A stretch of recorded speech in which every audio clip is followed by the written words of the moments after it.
పశ్చిమ గోదావరి జిల్లా పాలకొల్లులో నూతన నటీనటులకు శిక్షణ ఇచ్చేందుకు జాతీయ ఫిల్మ్ ఇన్స్టిట్యూట్ బుధవారం ప్రారంభించారు. మంత్రి నిమ్మల రామానాయుడు, మాజీ ఎంపీ చేగొంటి హరిరామ జోగయ్య ముఖ్య అతిథులుగా పాల్గొన్నారు. ప్రముఖ సినీ దర్శకుడు రాజా వన్నెంరెడ్డి ఇన్స్టిట్యూట్కు ప్రిన్సిపల్గా వ్యవహరించనున్నారు. ఈ శిక్షణా సంస్థలో చేరే వారి నుంచి దరఖాస్తులు స్వీకరించారు. సినీ నటుడు సారిక రామచంద్రరావు, మాజీ ఎమ్మెల్సీ అంగర్ రామ్మోహన్ తదితరులు పాల్గొన్నారు. రాష్ట్ర ప్రభుత్వం కీలక నిర్ణయం తీసుకుంది. గ్రామ పంచాయతీ కార్యదర్శులను గ్రామ పంచాయతీ డెవలప్మెంట్ ఆఫీసర్స్గా మార్చుతూ ఉత్తర్వులు జారీ చేసింది. వేతనాల్లో మార్పులు లేకుండా ప్రస్తుతం ఉన్న 5 కేడర్లను 4కు కుదించింది. ఇకపై 7,224 క్లస్టర్ల గ్రామ పంచాయతీల స్థానాల్లో 13,351 గ్రామ పంచాయతీలు పనిచేయనున్నాయి. అధికారంలోకి ఉండేది టీడీపీ రాసిపెట్టుకోండని అంటూ సీఎం చంద్రబాబు పార్టీ సీనియర్లతో చెబుతున్న మాట ఇది. చంద్రబాబు నోట మాట వచ్చిందంటే ఆషామాషీ కాదు. దీని వెనుక ఏదో పెద్ద ప్లానే ఉందన్న టాక్ వినిపిస్తోంది. టీడీపీ ఓడిపోదు, ఇక నుంచి జరిగే ఎన్నికల్లోనూ గెలిచి తీరుతామని చంద్రబాబు అన్నారంట. అనేకసార్లు టీడీపీ గెలిచేలా చూస్తామని చెప్పారంట. ఒకే పార్టీలో అధికారంలో ఉంటే ఏపీ అభివృద్ధి సాధ్యమని, ప్రజలు కూడా అలాగే స్పందించేలా పార్టీ ప్లాన్ చేస్తున్నట్లు తెలుస్తోంది. పశ్చిమ గోదావరి జిల్లా మొగల్తూరు మండలం పేరుపాలెం సౌత్ గ్రామంలో మంతా తుఫాన్ బాధితులకు ప్రభుత్వం ఉచితంగా బియ్యం, నూనె, చక్కెర పంపిణీ ప్రారంభించింది. తుఫాను వల్ల ధాన్యం, సరుకులు నష్టపోయిన ప్రజలు పెద్ద సంఖ్యలో రేషన్ షాప్ వద్దకు తరలి రావడంతో భారీ రద్దీ ఏర్పడింది. డీలర్లకు పంపిణీలో ఇబ్బందులు ఎదురవుతున్నాయి. అధికారులు సజావుగా పంపిణీ జరిగేలా చర్యలు తీసుకోవాలని గ్రామస్తులు కోరుతున్నారు.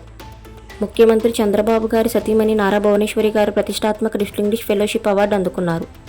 లండన్లోని గ్లోబల్ కన్వెన్షన్ సెంటర్లో భారత కాలమానం ప్రకారం మంగళవారం రాత్రి 1:30 సమయంలో జరిగిన ఈ కార్యక్రమంలో ఇన్స్టిట్యూట్ ఆఫ్ డైరెక్టర్స్ సంస్థ ప్రతినిధులు ఆమెకు ఈ పురస్కారాన్ని అందజేశారు. హెరిటేజ్ ఫుడ్ సంస్థకు ఎక్సలెన్స్ ఇన్ కార్పొరేట్ గవర్నెన్స్ విభాగంలో లభించిన గోల్డెన్ పీకాక్ అవార్డును ఆ సంస్థ వీసీఎండీ అయిన భువనేశ్వరి గారికి ఇదే వేదికపై అందజేశారు.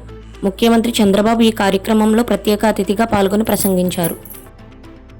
కడప జిల్లా ప్రొద్దుటూరులోని మున్సిపల్ ఆఫీస్ ఎదుట మాజీ ఎమ్మెల్యే రాచమల్లు శివప్రసాద్ రెడ్డి బుధవారం రీలే నిరాహార దీక్ష చేపట్టారు. ఎగ్జిబిషన్ లీజు మొత్తాలను వెంటనే వసూలు చేయాలని డిమాండ్ చేశారు.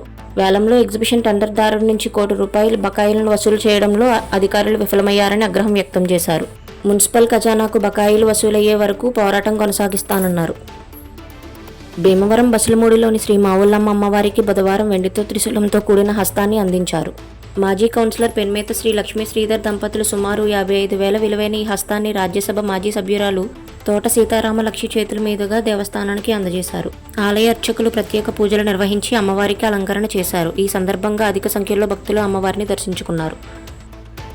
పశ్చిమ గోదావరి జిల్లా పాలకొల్లులో కాస్మో స్పోర్ట్స్ క్లబ్ ఆధ్వర్యంలో ఈ నెల 8 నుంచి జాతీయ స్థాయి సీనియర్ ర్యాంకింగ్ టెన్నిస్ టోర్నమెంట్ నిర్వహించినట్లు క్లబ్ అధ్యక్షుడు గొట్టముక్కల గాంధీ భగవాన్ రాజు తెలిపారు.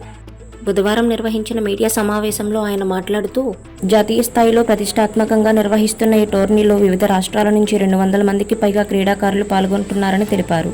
టోర్నీకి సంబంధించిన కరపత్రికలను విడుదల చేశారు. ఇంతటితో న్యూస్ సమాప్తం. ధన్యవాదములు. మరిన్ని లైవ్ అప్డేట్స్ కోసం వీకేఆర్ ఛానల్స్ని సబ్స్క్రైబ్ చేసుకోండి. Thanks for watching.